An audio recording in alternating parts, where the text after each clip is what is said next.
Hello दोस्तों, कैसे हो आप सभी। उम्मीद करता हूँ आप सभी अच्छे होंगे और स्वस्थ होंगे।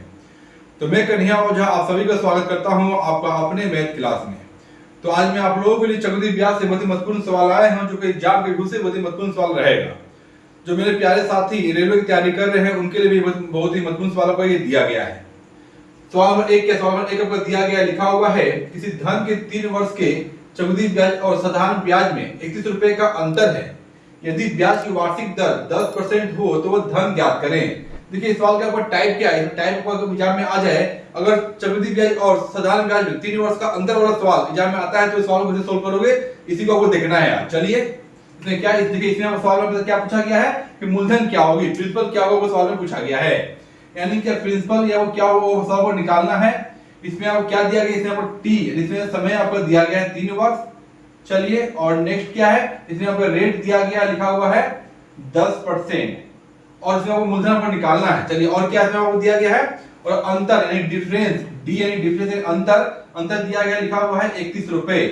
बस इसी का काम आपका। चलिए ऐसे करना क्या, ध्यान दीजिएगा, हम करेंगे इसमें आप एक ट्रिक लगाएंगे। ट्रिक की क्या, ट्रिक को ध्यान से देखिएगा और वीडियो को बने रहिएगा साथियों। ये करना क्या, आपको यहां पे लिख लो, प्रिंसिपल को निकालना है ना, प्रिंसिपल यानी पी बराबर क्या, डिफरेंस गुना 100 का पावर क्यूब, बटे में क्या, बटे में लिखना है क्या, रेट का स्क्वायर गुना 300 प्लस आर। बस यही काम करना होगा। सवाल नंबर 1 को यहां पुट करते हैं। डिफरेंस दिया गया, लिखा हुआ है 31 रुपए, लिख लो 31 गुना 100 का क्यूब, 100 क्यूब करते हैं, बटे में क्या लिखा हुआ आर कितना, आर लिखा हुआ 10%, जैसे स्क्वायर लिखा हुआ यहां पर लिखा हुआ स्क्वायर, स्क्वायर लिखा हुआ, पावर में लिखा हुआ 2 दिया गया है, 10 गुना 10, बटे में क्या, बटे में दिया 300 प्लस आर यानी 300 और आर दिया 10 तो 310। चलिए करते क्या है, देखिए ये 10 100 होता है, 100 कटेगा, एक दूसरे से जीरो काट रहे हैं, 31 से 31 कटेगा, यानी कितना आ रहा है, पी जो है मूलधन जो है कितना आ रहा है आपका 100 गुना 10, ये हो जा रहा है 1000 रुपए, यही मूलधन आपका आ चुका है। चलिए सवाल नंबर 2 को देखिएगा आप लोग। चलिए दोस्तों सवाल नंबर 2 देखिए, 2 आपसे क्या बोल रहा है, लिखा हुआ है एक धनराशि के 3 वर्ष का चक्रवृद्धि ब्याज उसके 3 वर्ष के साधारण ब्याज से 155 रुपए अधिक है। यानी क्या, इसमें एसआई और सीआई का अंतर दिया गया है 155 रुपए। यदि ब्याज की वार्षिक दर 10% हो तो वह धनराशि कितनी है। यानी कि इस सवाल में भी वो आपसे मूलधन पूछा गया है, प्रिंसिपल पूछा गया है। इसमें पूछा है कि इसमें आपका मूलधन प्रिंसिपल आपसे पूछा गया है और निकालना है। टी केवल दिया गया है 3 वर्ष। तो ये सवाल में 3 वर्ष का सवाल पर इससे काम आएगा। ये ट्रिक जो है 3 वर्ष का अंतर रहेगा ना तभी काम आता है। 3 वर्ष लिखा हुआ है और आपका आर रेट दिया है, लिखा हुआ है 10%। रेट कुछ भी रहेगा, रेट 5 रहे, 10 रहे, 15 रहे, 20 रहे, एक ट्रिक का काम आएगा। लेकिन सिर्फ इसमें देखिए इसमें क्या काम आएगा आपका, चक्रवृद्धि ब्याज और साधारण ब्याज में 3 वर्ष का अंतर रहेगा तभी ये आपको काम आने वाला है। यानी समय जब 3 वर्ष रहेगा तभी ये ट्रिक का काम आएगा।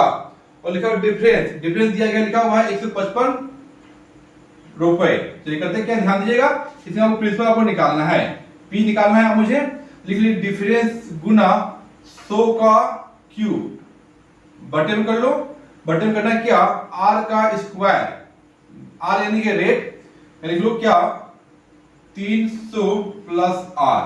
चलिए करते क्या, देखिए डिफरेंस आपको निकालना है, सॉरी डिफरेंस दिया गया, लिखा हुआ यहाँ पर दिया गया है, लिख लो डिफरेंस 155 रुपए गुना 100 का क्यूब कर लीजिए, 100 का क्यूब 3 बार।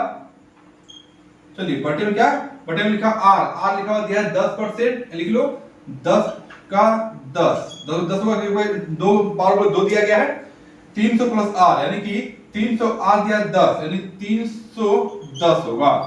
चलिए करते क्या, देखिए 10 में 10 100 होगा, 100 कटेगा, एक दूसरे जो काट चुके हैं, 31 से कटेगा संख्या, ये संख्या कर रहा है 5 बार में, क्योंकि 31 गुना 5 करोगे तो 155 ही आपका आएगा।